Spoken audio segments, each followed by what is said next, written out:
Welcome to part 4 of our day fishing series, where we visit the same lake and try and catch a carp with a day at our disposal using a different method each time. Once again, you see me at 𝗏𝗺𝗃 Lake in 𝗏𝗔𝗐, where I'm going to try and catch carp by stalking. So I'll be moving around the lake, baiting lots of little edge spots and looking for evidence of fish feeding.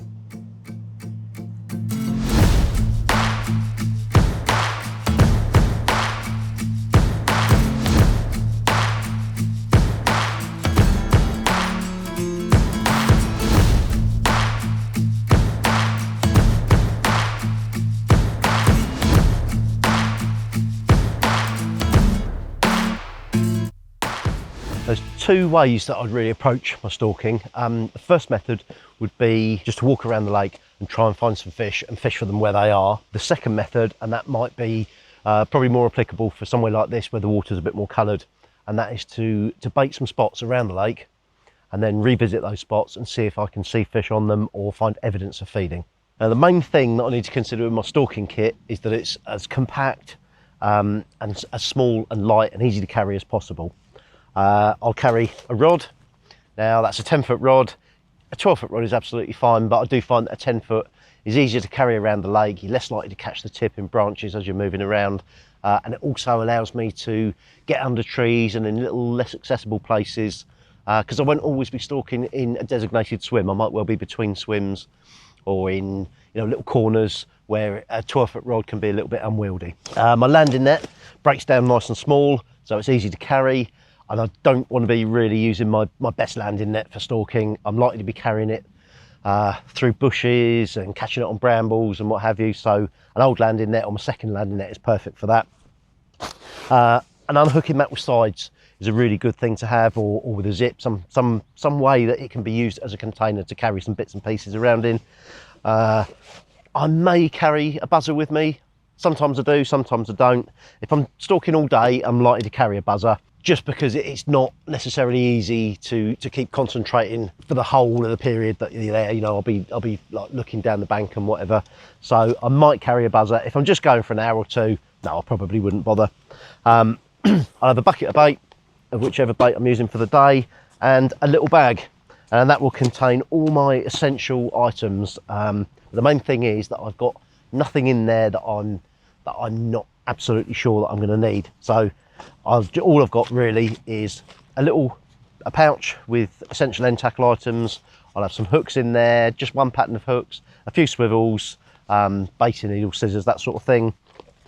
A little pouch with a few leads in, and a couple of hook baits. The bait that I take stalking with me will very much depend on the situation. It's not that often really that I will just go out for a day stalking like I am today, and it's more often than not more of an opportunist thing. Maybe I've nipped back to the car, I might have seen a couple of fish feeding and want to grab a little bit of stuff.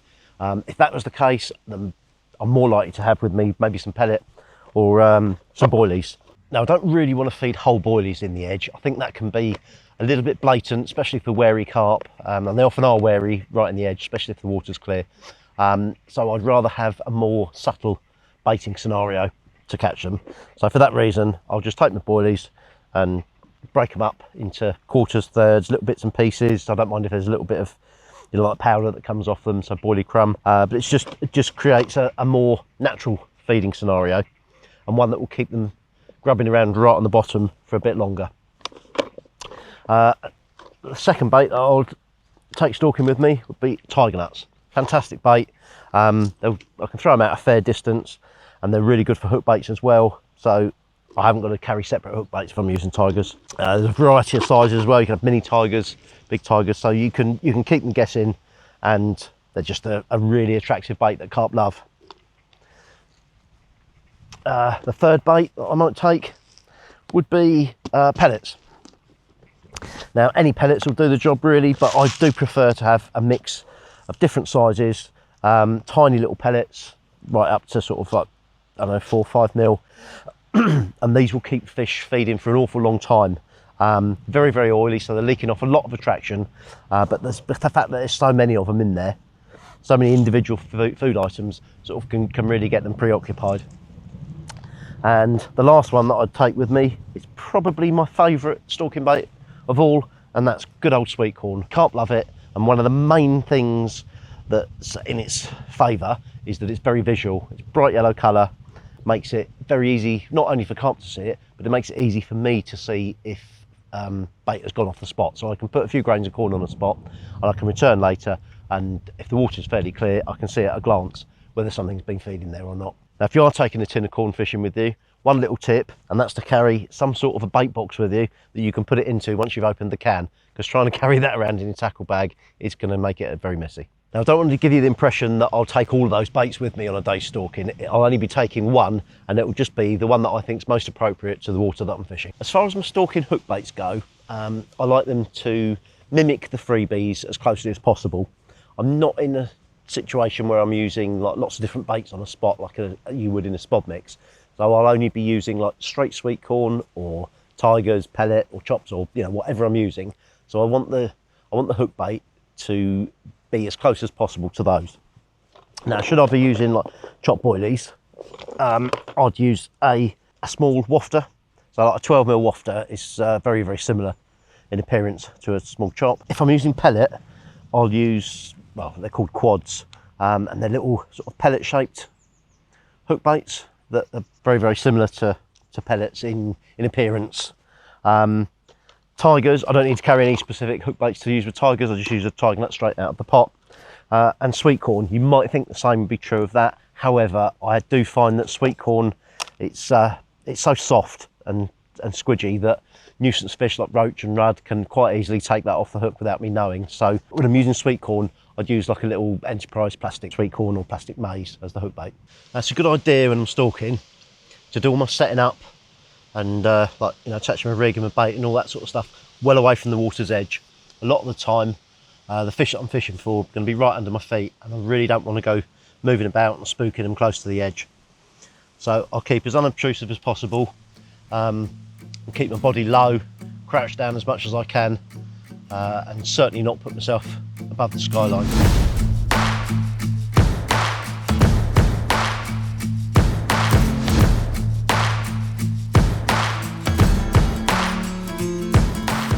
Now, the ideal conditions for stalking, I would say, are the same sort of conditions that would be perfect for floater fishing. So if surface fishing isn't really your game, then maybe stalking will give you a great opportunity to catch when it's really hot. Carp do like to get in the edge, especially when it's hot weather. And so when they're out, when you see fish out cruising around in the middle of the lake, just under the surface, you'll often find them in the edge as well. Another time where I might find myself adopting a stalking approach would be when I've gone for a day surface fishing and either conditions have changed or the fish just aren't up on the top at all. And in those conditions, I'll often find fish bubbling away on the bottom, and I might be able to get an opportunity to stalk them then. As much as I really like mono for most of my fishing, when I'm stalking, I feel I can really take advantage of all the benefits that fluoro has to offer. Fluoroline isn't the most castable, but that really doesn't have any influence at all when I'm stalking, because 9 times out of 10 I'm just lowering the hook bait down, or maybe just casting it, just a few yards out. So the castability doesn't come into it, which means that I can also use the thickest fluorocarbon that I can. So for my stalking, I'll be using 20-pound tiger line, which will withstand all the abrasion that it might come up against. Bearing in mind, when I'm stalking, I'm generally fishing really close to the edge, so I could be up against pads or reed stems, snags or sunken roots and things like that. So I think it's really important that I have some form of extra protection against abrasion. Now that's going to be in the form of a leader. Splicing lead core has got no place when I'm stalking. It's too fiddly to do, and especially if I've got a couple of big fish feeding right under my feet. So I prefer to carry ready tied leaders just for the purpose of stalking. That might be in the form of lead core leaders, lead free, or even fused loop leaders, so that will suit the rules of the lake that I'm fishing. Many of the stalking situations that I come across, I can see the fish on the spot, I can see them feeding. And I don't think it's a good idea to just drop a rig straight in front of them. You're likely to get sussed and they're likely to vacate the area. So what I'll try and do is just observe them for a little bit and see if they leave the spot. Often they'll lift up off the spot after having a little feed, do a circuit, and that gives me the opportunity to get a rig in before they come back. On the occasions where they won't leave, or there's too many fish there that they don't, one's gone and there's still some fish present, I'll always try and drop the rig or lower it down as gently as I can behind the fish rather than in front of them, so it's not so visible to them. And then following that, I will try and lay my line down as well as I can and as close to the bankside as I can, just to make sure that they don't pick it up on the fins, they don't come across it, or when they're grubbing around for pellets or whatever, it's not going over their nose. Because I think that's one of the biggest spookers of carp is line catching their fins or their appendages when they can't see it. And that is one of the great advantages of fluorocarbon, is that it's so heavy that it does tend to sink down and stay right down on the bottom. So I'm much happier with fluorocarbon for my line lay purposes, but also for its lack of visibility. Before I show you the rig that I use for my stalking, I just want to highlight one of the items that I wouldn't be without for this sort of angling, and that's my 𝗵𝗺 stalker bag. It's small and compact, but it's got loads of pockets, and it's got just the right amount of room in it to carry everything that I might need for stalking. The rig that I use for stalking has to account for a few considerations. When I'm performing this sort of angling, I want to be as mobile as possible, so I'm carrying as few bits and pieces around with me as I can. Therefore, I don't want the rig to have lots of components. It needs to be simple, quick and easy to construct on the bank. But it also can't compromise on the mechanics. Fish that are feeding right in the edge are often really wary, likely to spit a bait out, so I do need the rig to be as effective as possible. I won't have a kettle with me, so I can't really use shrink tube. So in order to perform the mechanics that I need from a bottom bait rig, i.e. to enable it to flip and turn, I need a hook that does that on its own. Now, any downturned eye hook will do that, but the most effective I've found is one with a curved shank and a downturned eye. So for that reason, I'll use a mugger. Now, to tie this rig, I'll use either a straight braid, uncoated braid, or a coated braid. Either will work. For most stalking scenarios, I would favour an uncoated braid, purely because I'm generally lowering a bait in and it's super flexible and will hug the contours of the lake bed. My stalking rigs are generally shorter than my normal rigs, because most of the time I'm fishing on clean gravel, and I'm not fishing pop-ups and I'm not fishing over a spread of bait, so I'm normally fishing over quite a tight patch, and a shorter rig, much more effective because the fish won't necessarily be righting themselves between mouthfuls. So the shorter rig will mean that they'll straighten it and hit the lead a lot more swiftly than they would do otherwise. I'll start off by taking a large rig ring, threading it onto the braid and tying an overhand loop. So the rig ring is actually threaded onto that loop. If I pull the tag end, I can close that loop right down, trim the tag end off, and because it's a braided line, I can blob it to make sure it doesn't go anywhere. Now that's threaded over the hook point to leave the ring on the shank. Essentially, it's a form of blowback rig, but instead of the hook link running down the outside of the hook, with this version, the hook link actually runs up the inside. Now, because I've gone through the front of the eye, it means that my knotless knot has to be tied the other way round. So instead of going anti-clockwise, I'll now be tying it clockwise to make sure that the braid doesn't sit against the closed part of the eye. And then it goes through the back of the eye as you normally would. And there we go, that's the hook attached. About 6 to 8 inches up, I'll tie a figure-of-8 loop knot, which enables me to loop it onto the swivel.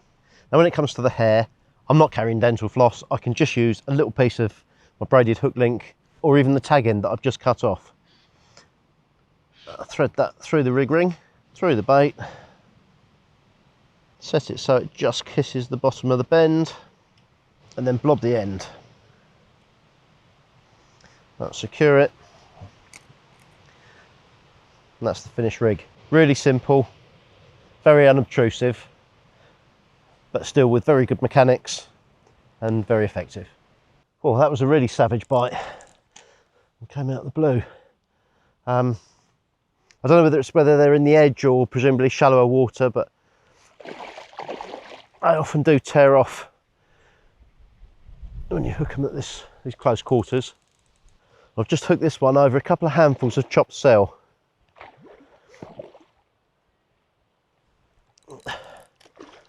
And a 12mm wafter over the top, which very similar size to the freebies. There we go. Well, once again, we've been lucky enough to achieve our objective with this handsome little fella in less than ideal conditions. But he's living proof that if you go about your business quietly and carefully, you can stalk carp from just inches from the bank.